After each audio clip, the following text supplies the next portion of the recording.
മഹാനായ എ.പി. ഉസ്താദ് എന്തൊരു അജബാണ് മനുഷ്യന്റെ കാര്യം. അല്ലാഹു ആഫിയത്ത് പ്രദാനം ചെയ്യട്ടെ, ദീർഘായുസ് പ്രദാനം ചെയ്യട്ടെ റഹ്മാനെ. നിങ്ങളൊന്ന് ചിന്തിച്ചു നോക്കൂ. കഴിഞ്ഞ 2-ാം തീയതി മംഗലാപുരത്ത് കർണാടക യാത്ര സമാപിച്ചു.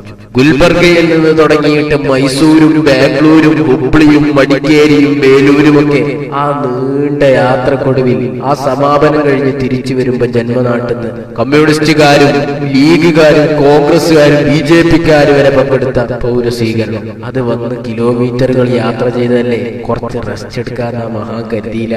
തൊട്ടടുത്ത ദിവസം മർക്കസിൽ ബുഖാരി സബ്കിന് എ.പി. ഉസ്താദ് ഉണ്ട്. എന്നാലോ 2 ദിവസം കഴിഞ്ഞ് 8-ാം തീയതി ആകുമ്പോഴേക്കും സുബ്ഹാനല്ലാഹ് കഅബ കഴുകൽ ചടങ്ങിന് കഅബയൊക്കെ കഴുകിയിട്ട് ലോക നേതാക്കളോടുകൂടി സൗദി രാജകുടുംബത്തിന്റെ കൂടെ ഇറങ്ങി വരുന്ന എ.പി. ഉസ്താദിന്റെ ഫോട്ടോ മനോരമയിലും മാതൃഭൂമിയിലൊക്കെ കണ്ടപ്പോ നേതാവ് പടച്ചോൻ ഇങ്ങനെ ഒരു നേതാവിനെ നീ നമുക്ക് തന്നല്ലോ, അൽഹംദുലില്ലാഹ് അൽഹംദുലില്ലാഹ്. തീർന്നോ? 9-ാം തീയതി ഉണ്ട് കുവൈത്തില് വലിയ സ്വീകരണത്തിൽ പ്രസംഗിക്കുന്നു. തൊട്ടടുത്ത ദിവസം 10-ന് ബഹ്റൈനിൽ വലിയ പരിപാടി. 12-ാം തീയതി UAE അബുദാബി അടക്കമുള്ള സ്ഥലത്ത് വമ്പം പരിപാടി. പിന്നെ 14-ാം തീയതി ആകുമ്പോഴേക്ക് ഒമാനിൽ ഗ്രാൻഡ് റിസപ്ഷൻ. സുബ്ഹാനല്ലാഹ്, എന്താണ് ഒരു മനുഷ്യൻ ഓടുകല്ലേ സുന്നത്ത് ജമാഅത്തിന് വേണ്ടി.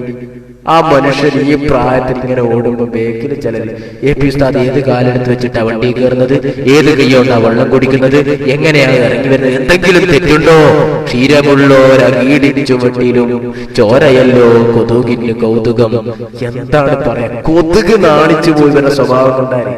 ഒരു ഇന്ത്യയിലെ നേതാവ് ഇസ്സത്തോടുകൂടി ആ ലോക നേതാക്കളോടുകൂടി ഇറങ്ങി വരുന്ന ചിത്രം കണ്ടിട്ട് ഇവരെ ചിന്തിച്ചത് എ.പി. ഉസ്താദിന്റെ കൈ എങ്ങോട്ടാ പോകുന്നു, എ.പി. ഉസ്താദ് അവിടെ എന്താ ചെയ്യുന്നത്? അവിടുന്ന് എ.പി. ഉസ്താദ് ഒരു സംസം വെള്ളത്തിന്റെ കുപ്പി എടുത്തപ്പോ അത് അത് ഉപയോഗിച്ചതാണ്, വേറെ എടുക്കാന്ന് പറഞ്ഞിട്ട് വേറെ എടുത്തപ്പോ അല്ലാഹ് എ.പി. ഉസ്താദ് എടുത്ത് എന്തിനാ കൂട്ടർക്ക് വേറെ പണിയൊന്നും ഇങ്ങനെ ഓരോന്ന് പറഞ്ഞ് നടക്കുക. എ.പി. ഉസ്താദ് ഒരു പത്രസമ്മേളനം വിളിച്ചിട്ട് ഗുജറാത്തിൽ നടക്കുന്ന മർക്കസിന്റെ പ്രവർത്തനങ്ങളെ കുറിച്ച് പറഞ്ഞപ്പോ അല്ലോ എ.പി. BJP-ന്റെ കൂടെയാട്ടാ. ആന്ന് എ.പി. BJP-നെ പിന്തുണച്ച് ചോദിക്കട്ടെ കൂട്ടരെ, എലക്ഷന്റെ മുമ്പ് വിശ്വ പരിഷത്തിന്റെ നേതാവ് മുസ്ലിങ്ങളൊക്കെ മോഡി അംഗീകരിക്കാത്ത മുസ്ലിങ്ങളൊക്കെ പാകിസ്ഥാനിലേക്ക് ചലോ എന്ന് പറഞ്ഞപ്പോ മലപ്പുറത്തുള്ള സമ്മേളനത്തിൽ എ.പി. ഉസ്താദ് പറഞ്ഞെന്താ അറിയോ? മുസ്ലിങ്ങൾക്ക് ഇവിടെ ജീവിക്കാൻ അവകാശമുണ്ട്, മുസ്ലിങ്ങളോട് ചലോ എന്ന് പറഞ്ഞാൽ നമ്മൾ ഇവിടെ നിങ്ങളോട് ഗോ എന്ന് പറയൂന്ന്. അന്ന് ഇവരാരെങ്കിലും ഉണ്ടേനോ? ആരുണ്ടായി? എ.പി. ഉസ്താദ് പറയേണ്ടത് പറയും, ചെയ്യേണ്ടത് ചെയ്യും. അല്ലാഹു ദീർഘായുസ് കൊടുക്കട്ടെ, ആഫിയത്ത് കൊടുക്കട്ടെ.